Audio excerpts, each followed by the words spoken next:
Welcome to Let Me Fix This. Enjoy the video. You begin by confirming essentials: network, firmware, and a Google account. First, connect Net TV to Wi-Fi and make sure the signal is stable. This avoids streaming drops.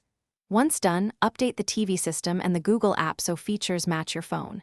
Now open the Google app or press the Assistant button. You will be asked to sign in. If you plan to cast, have your phone on the same network and ready to pair. This saves time and prevents interruptions. Next, you enable and configure core Google features. Turn on Google Assistant and allow microphone and account permissions so voice commands work. You need location for regional search accuracy. Then set up casting by opening the cast icon on your phone and selecting the TV device name. This links your devices for media, mirroring, and tabs. Also, install or sync apps through the Google account. This ensures your subscriptions and bookmarks follow you. Make sure to finish, test everything. Ask Google for a search, cast a video, and open Chrome to browse. This verifies both voice and casting work. If things go wrong, reboot your modem and the TV first, then reauthorize your Google account on the TV.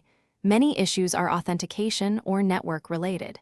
If problems persist, update apps, clear the app cache, and only then consider a factory reset. Remember, reauthorizing and reboots fix most errors quickly.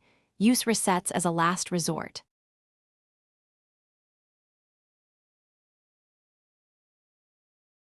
Thanks for watching. If you found this helpful, don't forget to like and subscribe.